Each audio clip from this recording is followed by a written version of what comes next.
बिस्मिल्लाहिर्रहमानिर्रहीम। मेरी बीवी पूरी तरह आग में घिरी हुई थी। आग उसके पूरे जिस्म को झुलसा रही थी, जिसकी वजह से मेरी बीवी की दर्दनाक चीखें पूरे घर में गूंज रही थीं। जबकि मैं उसे इस हालत में बेबस और लाचार होकर देख रहा था, क्योंकि मैं आगे बढ़कर उसकी मदद करने से कासिर था। मैं चाहते हुए भी उसको उस आग से नहीं बचा पा रहा था। और फिर देखते ही देखते मेरी बीवी ख़त्म होती चली गई। उसके साथ ही मैं भी एक चीख मारते हुए नींद से उठ बैठा था। मैंने अपनी बीवी के हवाले से एक डरावना ख्वाब देख लिया था, जिसकी वजह से मेरा पूरा जिस्म हल्का हल्का कांप रहा था और मेरा चेहरा पसीने से भरा हुआ था। मैंने अपने चेहरे पर एक हाथ फेरते खुद को पुरसुकून करना चाहा था, लेकिन मुझे पता था कि अब सारी रात मेरी इसी बेचैनी में गुजर जानी है। दिन को ऐसे ही ख्यालात और रात को ये ख्वाब मुझे सुकून से रहने नहीं देते थे और एक पछतावा बनकर हर वक्त मेरा पीछा करते थे। और न जाने कब तक मेरे साथ यही सूरत हाल बनी रहनी थी। इसका कोई सदेबाब होना था या नहीं। मुझे रातों को आने वाला ख्वाब सिर्फ एक ख्वाब नहीं था, बल्कि एक हकीकत थी जो मेरे सामने मेरी बीवी के साथ रौनुमा हो चुकी थी। और इस हादसे में मेरी बीवी अपनी जान से हाथ धो बैठी थी। ये एक ऐसा हादसा नहीं, बल्कि एक सोची समझी साजिश थी, जिसका शिकार मेरी बीवी हुई थी। मगर सज़ा के डर से उसे सबके सामने एक हादसे के तौर पर ही पेश किया गया था। मैं लंगड़ा और एक हाथ से माजूर भी था। मैं शादीशुदा था और मेरे घर में भी वही आम रिवायती किस्म का माहौल था, जिसमें सास बहू की लड़ाई के साथ नंद का भी अपनी भाभी पर दबाव था। मेरी आंखों के सामने मेरी माँ और बहन मेरी बीवी के साथ बहुत ज़्यादा जुल्म करती, लेकिन मेरी बीवी आगे से खामोश रहती। ये सब बर्दाश्त करती जा रही थी। एक दिन मेरी माँ और बहन ने मेरे सामने मेरी बीवी को जलाकर मार डाला और मैं देखता ही रह गया। मैं बहुत रोया, लेकिन मेरी माँ और बहन को रहम नहीं आया। मरते वक्त मेरी बीवी ने कहा कि 3 माह बाद तेरी बहन की शादी होगी, तो अंजाम देख लेना। उसकी इस बात पर मैं हैरान हुआ और फिर उसके कहे के मुताबिक हुआ भी यही। 3 माह बाद मेरी बहन की शादी हो गई। मेरी बहन तो अपनी शादी पर बहुत खुश थी, लेकिन अम्मा मुझे हर वक्त खौफजदा लगती थी। एक दिन मैं अचानक बहन के घर गया तो मुझ पर क़यामत टूट पड़ी कि घर के अंदर तो मेरी बीवी, मेरा नाम अली है और मैं पैदाइशी लंगड़ा और एक हाथ से माजूर नहीं था, बल्कि एक एक्सीडेंट की वजह से अपनी दोनों टांगों और एक हाथ को गंवा बैठा था। मेरे बाबा मेरे बचपन में ही वफात पा चुके थे, तो इसी वजह से थोड़ा होश संभालते ही घर की जिम्मेदारियां संभालना शुरू कर दी थी। घर में मुझसे छोटी एक बहन और बस मेरी अम्मा थी। जब मैं छोटा था तो मेरी अम्मा जैसे तैसे करके बड़ी मुश्किल से घर का खर्चा चलाती रही थी, लेकिन जैसे ही मैं काम करने के काबिल हुआ, अम्मा ने मुझे पढ़ाई से हटाते काम पर लगवा दिया था। उनका कहना था कि अब उनके पास मौजूद पैसों से घर का गुजारा मुमकिन नहीं हो रहा, और वैसे भी मेरे होते हुए उन्हें परेशान नहीं होना चाहिए था, क्योंकि वो एक जवान होते बेटे की माँ थी। तो मेरा फ़र्ज़ बनता था कि बाप के ना होने पर उनकी जिम्मेदारी उठा लूँ। ये सब बातें अम्मा मेरे साथ किया करती थी कि तुम्हारा बाप नहीं है तो तुम्हें अब अपनी बहुत सी ख्वाहिशें मारनी होंगी और वक्त से पहले घर के मर्द की हैसियत से अपना फ़र्ज़ अदा करना होगा। लेकिन गुजरते वक्त ने यह साबित किया था कि मैं बस पैसा कमाने की हद तक अपने घर में मर्द था। इसके अलावा बाकी तमाम इख्तियारात अम्मा के हाथ में ही थे, जिस पर मुझे कोई एतराज़ भी नहीं था, क्योंकि वो घर में बड़ी थी तो मैं सब काम उनके मशवरे के मुताबिक ही करता था। बाबा के इंतकाल के बाद अम्मा ने कुछ अरसा मुश्किलात में गुजारा था। अम्मा हर वक्त उस वक्त को दोहराती रहती थी और अपनी उस वक्त की मजबूरी को बढ़ा चढ़ा कर कहती, तो मैं उनका एहसानमंद होने लगता था। मेरी माँ ने बाप के मरने के बाद हमें बाप की कमी महसूस नहीं होने दी थी। मेरी छोटी बहन मुझसे ज़्यादा छोटी भी नहीं थी, फिर भी मैं और अम्मा उसका एक छोटे बच्चे की तरह ही ख्याल रखते थे। बेशक मैं अपनी बहन से ज़्यादा बड़ा नहीं था, लेकिन इसके बावजूद अम्मा ने हमेशा बहन के सामने बहुत बड़ा पेश किया था और मुझे सबक देती रहती थी कि मुझे हमेशा छोटी बहन का ख्याल रखना है, उसकी कोई बात रद्द नहीं करनी, क्योंकि बेटियां तो एक दिन अपने घर रुखसत हो जाती हैं। बाबा की वफ़ात से मेरी बहन को तो कोई नुकसान नहीं हुआ था, क्योंकि उसकी तो अब भी बड़ी अच्छी ज़िंदगी गुजर रही थी। उसकी हर ख्वाहिश पूरी हो रही थी और मैं पूरी कोशिश करता था कि उसे बाबा की कमी महसूस ना हो। लेकिन फिर भी पता नहीं क्यों अपनी अम्मा और बहन की हर बात मानने के बावजूद वो दोनों अक्सर मुझसे नाला रहती थी। कभी कोई मुझसे छोटी सी गलती हो जाती या फिर उनकी बात मानने में देर हो जाती तो दोनों लम्हा नहीं लगाती थी मेरी सारी अच्छाइयों को बुराइयों में बदलने में। उनके गिले शिकवे सुनते जब वो दोनों कहती कि मेरे बाबा जिंदा होते तो उन्हें कभी मेरी तरफ किसी ज़रूरत के लिए देखना नहीं पड़ता था, जिस पर मुझे दुख तो होता, लेकिन फिर वही अम्मा का पढ़ाया हुआ सबक याद आ जाता कि मैं लड़का हूँ, मुझे ही उनके नाज नखरे बर्दाश्त करने हैं। मेरी तबीयत में कुछ ज़्यादा ही अपने घर में मौजूद अपनी अम्मा और बहन की बदौलत औरत ज़ात के लिए नरमी थी। मैं किसी को तकलीफ़ में नहीं देख सकता था और मेरी इस आदत का फ़ायदा हमेशा मेरी अम्मा और बहन उठाती थी, जिसका मुझे कोई गिला भी नहीं था। उनका मेरे सिवा इस दुनिया में है ही कौन जो उनका मेरी तरह ख्याल रख सके। मैं अपनी माँ और बहन को इस जिंदगी की तमाम खुशियां देने के लिए खुद को काम वाली मशीन बना लिया था। वक्त गुजरने के साथ घर में जैसे मेरी कदर मंजिलत बढ़ने लगी थी। अम्मा अब हर वक्त ऐसे बर्ताव करती जैसे मेरी बढ़ती उम्र के साथ उनकी हैसियत मेरी जिंदगी में कम होने लगी है और वो और मेरी बहन मेरी मोहताज हैं। उनकी ऐसी सोच मुझे शर्मिंदा करके रख देती थी और मैं उन्हें अपने हर तरीके और हर अंदाज से ये यकीन दिलाने की कोशिश करता रहता कि मैं हमेशा उनके सामने सर झुकाकर ही रखूंगा। उनकी इज्जत और मकाम हमेशा मेरे सामने बुलंद ही रहेगा। वो इस हवाले से कभी भी परेशान ना हो। यानी कि मेरी जिंदगी ऐसे ही गुजर रही थी जिसमें किसी सूरत मेरी माँ और बहन को मेरा यकीन ही नहीं आ पाता था। हालांकि वो दोनों अच्छे से जानती थी कि मेरी जिंदगी में उनके अलावा कोई भी नहीं है, मगर मैं नहीं समझ पाया था कि मेरे जवान होते ही उनका रवैया क्यों इस कदर मेरे साथ बदलने लगा है। कभी मुझे बुलंद मकाम पर पहुंचा दिया जाता और खुद को मेरे सामने कमतर बताया जाने लगा था। एक दिन मैं अपने काम से वापस आ रहा था जब अचानक से मेरी मोटरसाइकिल के सामने एक लड़की आ गई, जिस पर मैंने बौखलाते हुए ब्रेक लगानी चाहिए, लेकिन रफ्तार कुछ तेज होने की वजह से लड़की मोटरसाइकिल से टकराती नीचे गिर पड़ी थी। उसे बहुत ज़्यादा चोटें आई थी। बहुत से लोग हमारे इर्द गिर्द जमा होने लगे थे। मैंने किसी को कुछ कहने का मौका देने से पहले ही उस लड़की के सामने बैठते उसकी हालत के बारे में पूछा था और फिर उसे नज़दीकी अस्पताल ले गया था। वहाँ उसका मुकम्मल चेकअप कराते मुझे काफ़ी देर हो गई थी। इसीलिए मैं उस लड़की के पास गया कि उसके घर का पता पूछकर उसे उसके घर तक पहुँचा सकूँ और फिर जल्दी से अपने घर जाऊँ, क्योंकि मैं बिला वजह ऐसे कभी घर से बाहर नहीं रहा था। लेकिन मुझे नहीं पता था कि उस लड़की की वजह से मुझे आज कुछ नया कर जाना पड़ना था जो मैंने पहले कभी नहीं किया था। लेकिन मैंने जैसे ही उस लड़की से उसके घर के बारे में पूछा तो उसने आगे से बताने से इनकार कर दिया, जिस पर मैंने ताज्जुब से उसके चेहरे की तरफ देखा था। देखने में वो किसी अच्छे घर की लगती थी और काफ़ी खूबसूरत भी थी। मैंने एक बार फिर अपने सवाल में रद्द बदल करते उससे उसकी किसी जानने वाले का फ़ोन नंबर मांगा था ताकि मैं उसके किसी रिश्तेदार को उसके अस्पताल में होने का बताकर यहाँ से जा सकूँ। लेकिन वो लड़की कुछ उल्टे ही दिमाग की थी। उसने अपने बारे में कुछ भी बताने से इनकार कर दिया था और फिर उस बददिमाग लड़की को यहीं पर छोड़कर जाने का इरादा करते मैं आगे बढ़ा था। मेरी बला से जहाँ मर्जी चाहिए लड़की, मैं अपना फ़र्ज़ पूरा कर चुका था। लेकिन लाख चाहने के बावजूद मैं ऐसा कर नहीं पाया था, क्योंकि अपनी नरम दिल के हाथों में मजबूर था। और फिर अपने घर में मौजूद अपनी माँ और बहन का ख्याल आया कि कल को वो किसी मुश्किल का शिकार हो जाएं तो मेरा किसी के साथ किया बुरा उनके आगे ना आ जाए।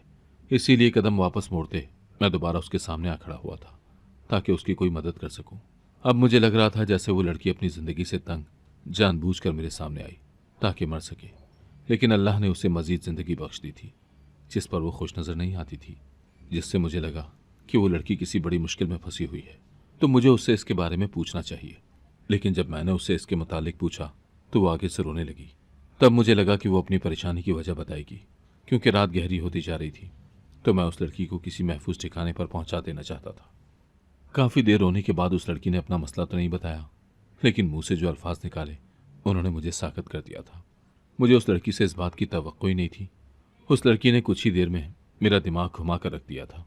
मुझे उसके पास रुकने का अपना फैसला सरासर अहमकाना लगने लगा था।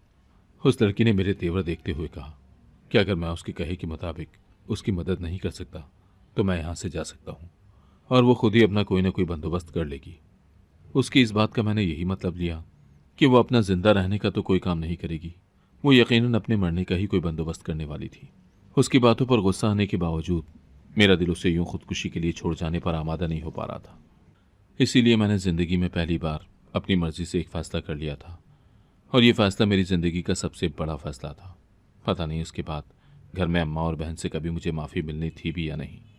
इस सब के बावजूद मैंने उस लड़की की बात मान ली थी और वो ये थी कि वो चाहती थी कि मैं उससे निकाह कर लूँ और वो निकाह के बगैर मेरे साथ यहाँ से कहीं नहीं जाएगी।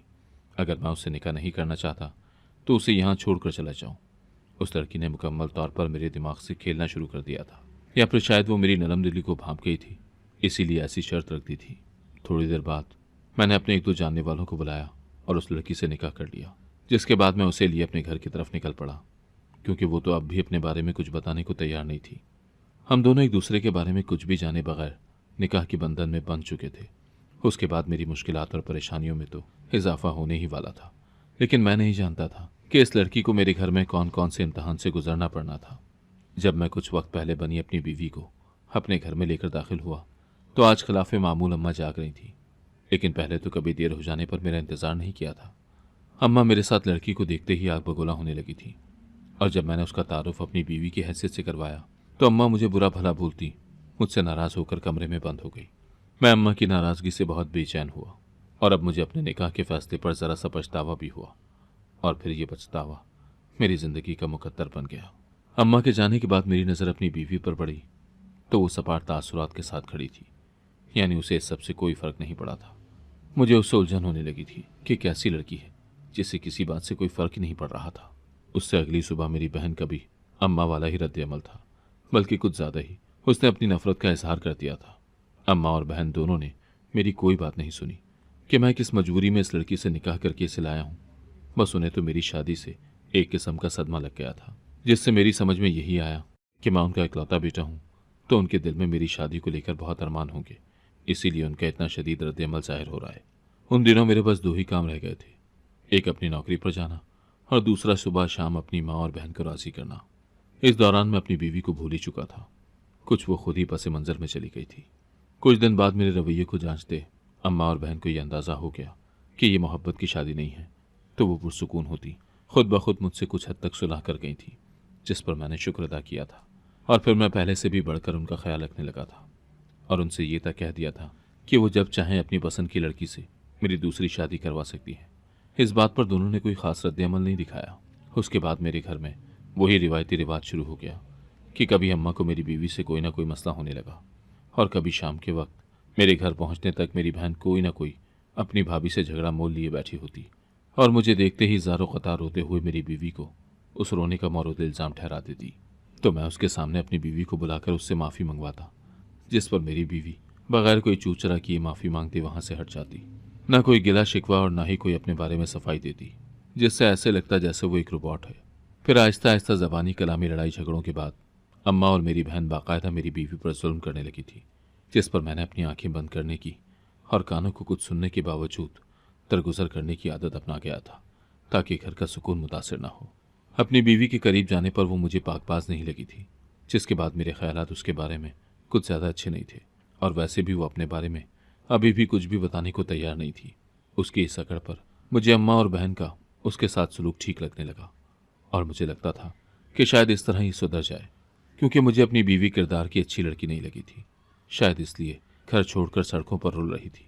न जाने क्या गुनाह कर रखा था, उससे शर्मिंदा होते खुद को ही ख़त्म कर लेना चाहती थी, या फिर हो सकता है कि उसके घर वालों ने उसके कारनामों की वजह से उसे घर से निकाला होगा। मुझे अपनी बीवी एक तेज़ और चालाक लड़की लगी थी, लेकिन जब उसे अपनी अम्मा और बहन के जुल्म सहते देखता तो हैरान होता, क्योंकि वो चुपचाप उनका हर जुल्म सह लेती थी। आज काम पर जाने से पहले मेरा दिल कुछ उदास सा था। उस दिन पहली बार मैंने अपनी बीवी से प्यार से बात की तो आगे से मेरी बीवी काफ़ी खुश हुई थी, तो मैं भी खुश होता काम पर जाने से पहले अपने मामूल की तरह अम्मा के पास आया था। मेरे निकाह के बाद से अम्मा के रवैये में बस कुछ तब्दीली ही नजर आई थी, और वो बार बार मुझे इस बात का एहसास दिलाती रहती कि मैंने उनकी नाफरमानी की है। अपनी ज़िंदगी का इतना बड़ा फैसला खुद करते मैंने उनके एहसानात को फरामोश कर दिया है। आज भी उनकी ऐसी बातों को सुनते काम पर निकला तो दिल काफ़ी अफसरदा सा था। ऐसा महसूस हो रहा था जैसे कुछ बुरा होने वाला है। उस दिन मैंने अम्मा की बातों को दिमाग से जल्दी झटकते अपनी बीवी की ज़ात पर लगाया था कि आखिर उसके साथ ऐसा क्या मसला होगा कि वो बेचारी इतना कुछ बर्दाश्त करते खुद को सज़ा दे रही है। एक दिन तो उसने मुझसे भी काफ़ी बेइज्जती करवा ली, जब उसने अम्मा और बहन के मुझसे मुतालिक रवैये को लेकर कहा था कि वो दोनों दोगली हैं और मेरे साथ बस अपने मतलब के तहत बंधी हुई है। उसकी बात पर मुझे बहुत गुस्सा आया था, और बस उस पर हाथ उठाने की कसर रह गई थी।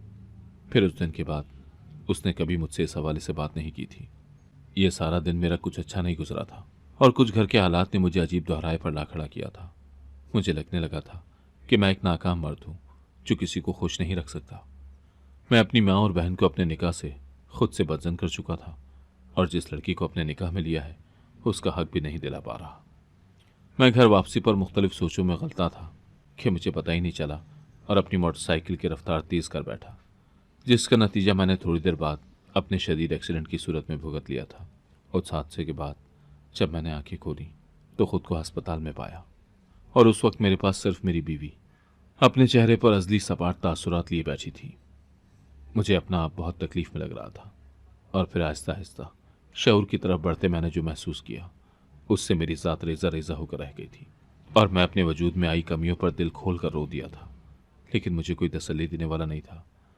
और जो लड़की बीवी की सूरत में मेरे सामने बैठी थी, उससे मुझे ऐसी कोई उम्मीद नहीं थी।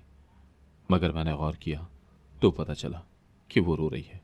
और फिर उस दिन उसने अपने साथ हुई ज्यादती के बारे में मुझे बताया और कहा कि वो उस दिन ही मर गई थी। इसमें उसकी भी गलती थी, क्योंकि उसने खुद इस तरफ कदम बढ़ाए थे। इसीलिए अपने घर वालों को बदनामी से बचाने के लिए वो उस दिन मरने के लिए मेरी गाड़ी के सामने आई थी। लेकिन बच जाने पर उसने अपने घर वालों से दूर रहने का ही फैसला करते हुए मुझे निकाह का कहा था, ताकि उसे दर दर की ठोकरें न खानी पड़े। मैं अपनी दोनों टांगे और एक हाथ खो चुका था और बिल्कुल बेबस और लाचार हो चुका था। घर आने पर अम्मा और बहन का रवैया खुद के साथ सर्द ही महसूस किया, जबकि अम्मा ने मेरे सामने आते यहाँ तक कह दिया कि मेरे साथ जो कुछ भी हुआ है वो सरासर उनकी नाफरमानी का नतीजा है। बीवी ने मेरा बहुत ख्याल रखना शुरू कर दिया था, लेकिन फिर भी मैंने कभी उसके हक में अम्मा और बहन के सामने आवाज़ नहीं निकाली थी, और ये बात मेरी सरिश्त में शामिल ही नहीं थी। घर एक बार फिर अम्मा के रहमो करम पर आ चुका था, और इसके साथ ही वो हर एक को अपनी काबिलियत दिखाना नहीं भूलती थी। अब तो आहिस्ता आहिस्ता मुझे बीवी की आंखों में शिकवा नजर आने लगा था, लेकिन मैं अनजान बन जाता था। शायद वो बेचारी अब इस जुल्म सितम से थकने लगी थी, मगर शायद उसकी थकावट इस दुनिया में तो नहीं, इस दुनिया से जाने पर ही ख़त्म होनी थी। और उसके इस दुनिया से चले जाने के मंजर ने मेरे रोंगटे खड़े कर देने थे, और वो मंजर एक डरावना ख्वाब बनकर हमेशा मुझे डराने के लिए मेरी ज़िंदगी में शामिल हो गया था। उस दिन मेरी बहन का मेरी बीवी से किसी बात पर झगड़ा होने लगा, और वो झगड़ा पता नहीं आज ज़्यादा बढ़ गया, क्योंकि मेरी बीवी भी आज आगे से बराबर जवाब दे रही थी, जिससे मेरी बहन का गुस्सा बढ़ता चला गया। उसने मेरी बीवी को आग लगा दी। अपनी बीवी को जलते देखकर मैंने उसे बचाने की भरपूर कोशिश की, लेकिन अम्मा और बहन जुल्म की हर हद पार कर गई थी। उन्होंने मुझे आगे बढ़ने नहीं दिया। मैं बीवी को इस हालत में देखकर फूट फूट कर रोने लगा, जो कि आग की जलन की वजह से तड़प रही थी। और फिर वो मरते मरते मुझसे कह गई थी कि 3 माह बाद मेरी बहन की शादी होगी, तो अंजाम देख लेना। मेरी बीवी जलकर मर चुकी थी, लेकिन फिर भी अपनी माँ और बहन के खिलाफ मैं कुछ बोल नहीं सका था, और ना ही उनके गुनाह की सज़ा दिलवाने की हिम्मत खुद में पाता था। यही वजह थी कि अम्मा और बहन तो सब कुछ फरामोश किए अपनी दुनिया में मगन हो गई थी, जिसके कुछ अरसे बाद मेरी बीवी के कहे के मुताबिक 3 माह बाद मेरी बहन का रिश्ता पक्का हुआ और शादी की तैयारियां होने लगी थी। मेरी बहन ने पहले से ही अपने लिए एक लड़का पसंद कर रखा था। इन 3 माह में मैंने अपनी बीवी के जलकर मरने वाले मंजर को ख्वाब की सूरत में बार बार देखा था, जिसकी वजह से मैं डरने लगा था। मुझे ऐसा लगता जैसे मेरी बीवी चाहती है कि उस पर किए गए जुल्म का बदला लिया जाए। मेरी माँ और बहन को सख्त से सख्त सज़ा मिलनी चाहिए, जो इतना बड़ा जुर्म करने के बावजूद आज़ाद घूम रही थी, क्योंकि उन्होंने मेरी बीवी के आग से जलकर मरने वाली बात को हादसा करार दे दिया था, जिसकी वजह से किसी को उन पर शक नहीं हुआ था। जबकि वो सब कुछ मेरी आंखों के सामने होने की वजह से मेरा ज़मीर मुझे कचूके लगाता रहता था। मेरी बहन रुखसत होते अपने ससुराल चली गई थी।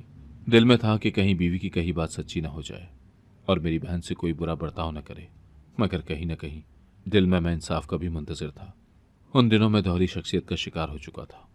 शादी के बाद मैंने देखा कि मेरी बहन तो अपनी शादीशुदा ज़िंदगी से बहुत खुश है। उसने अपना ससुराल भी काफ़ी देखभाल कर तलाश किया था, जिसमें बस एक लड़का ही था, ताकि वो उस लड़के के घर पर भी ऐश कर सके। बहन को खुश देखकर मैं मुकम्मल तौर पर मुतमईन तो नहीं हो सका, लेकिन अम्मा उस दिन से बहुत परेशान रहने लगी थी, जिस दिन से वो बहन के घर से होकर आई थी, जिस पर मैं पहले पहल समझा कि वो बेटी के रुखसत हो जाने पर उदास और परेशान रहने लगी है। लेकिन शादी के बाद भी बहन को ज़्यादा अपने घर में ही देखा था, क्योंकि वह सारा दिन अम्मा के साथ गुजार कर रात को अपने घर चली जाया करती थी, जिसके बावजूद अम्मा की परेशानी कम नहीं हुई थी। तो एक दिन मैंने बहन के घर ना आने पर उसके घर जाने का फैसला किया। वैसे भी मैं पहले उसके घर नहीं जा सका था, तो अब सोचा कि एक बार बहन का घर दिखाऊं। जैसे तैसे मैं वहां पहुंच ही गया, और घर के अंदर जाते ही मुझ पर जैसे क़यामत टूट पड़ी थी, क्योंकि घर के अंदर जगह जगह मेरी बीवी की तस्वीर दीवारों पर लगी हुई थी। समझ नहीं आया कि मेरी बीवी की तस्वीरें यहाँ इस घर में क्या कर रही हैं, और उस दिन मेरी बहन मुझे वहाँ देखकर परेशान हुई थी। उसके शौहर ने मेरी परेशानी भांपते मुझसे इस बारे में पूछ ही लिया, तो मैंने उससे सीधा तस्वीरों में मौजूद लड़की के बारे में पूछा कि इससे उसका क्या रिश्ता है। तो मेरी बात सुनते वो आपदीदा हो गया और फिर बताने लगा कि ये तस्वीर वाली लड़की उसकी बहन है, जो एक दिन घर छोड़कर न जाने कहाँ चली गई। उसके बहुत ढूंढने पर भी नहीं मिली, जिससे वो मायूस हो गया और उसकी तलाश बंद कर दी कि अगर उसे आना हुआ तो एक दिन ज़रूर आ जाएगी। उसकी आखिरी बात सुनते मैं खुद पर ज़ब्त न रख सका और उसे सब कुछ बताता चला गया। मेरी बातें सुनते वो शजदा रह गया था, और जब मैंने उसको उसकी बहन के आग से जलने की वजह से मरने का बताया तो उसने मेरी हालत देखते कहा कि मुझ जैसे मर्द के साथ यही होना चाहिए था जो एक औरत को तहफ़्फ़ुज़ नहीं दे सका था। वो बहुत गुस्से में आ गया था। उसने उसी वक्त मेरी बहन को तलाक दे दी और साथ ही पुलिस स्टेशन फ़ोन भी कर दिया, जो मेरी बहन को पकड़ कर ले गई थी। मैं बेहिस्सो हरकत वहीं बैठा रह गया था। जाते वक्त मेरी बहन भी मुझ पर एक और इंकिशाफ करके गई थी कि मैं उसका सगा भाई नहीं था। अगर सगा होता तो कभी उसके शौहर को उसकी सच्चाई न बताता, और ना ही अम्मा मेरी सगी माँ थी। मैं भी बहुत छोटा था तब मेरी सगी माँ के मरने पर बाबा ने दूसरी शादी कर दी, जिस वजह से मैं इस बारे में जान ही नहीं सका था। चूंकि सगा बेटा नहीं था, इसीलिए अपने फ़ायदे के लिए उन्होंने मुझे इस हकीकत से नाबल्द ही रखा था। उन्हें लगता था कि हकीकत जानने पर मैं अपना रवैया बदल लूँगा। इस हादसे का मैं दशमदीद गवाह था, इसीलिए अम्मा ने मेरी मिन्नतें करना शुरू कर दी कि अदालत में इस सब से मुकर जाऊं और किसी सूरत अपनी बहन का नाम न लूं। अम्मा की बात पर मैं खामोश हो गया, जिससे अम्मा को लगा कि मैं उसकी बात मान गया हूं। मैं ज़िंदगी में पहली बार अपने फैसले पर जीना चाहता था, ताकि अपने ज़मीर के सामने सुरखरू हो सकूं और सुकून की नींद सो सकूं। अगर आपको आज की कहानी पसंद आई है तो वीडियो को जरूर लाइक कीजिएगा और अपने दोस्तों के साथ भी शेयर कीजिएगा। और हाँ, अगर आपने अभी तक हमारा चैनल सब्सक्राइब नहीं किया तो जरूर सब्सक्राइब करें। मिलते हैं कल एक नई और दिलचस्प कहानी के साथ। अल्लाह हाफिज।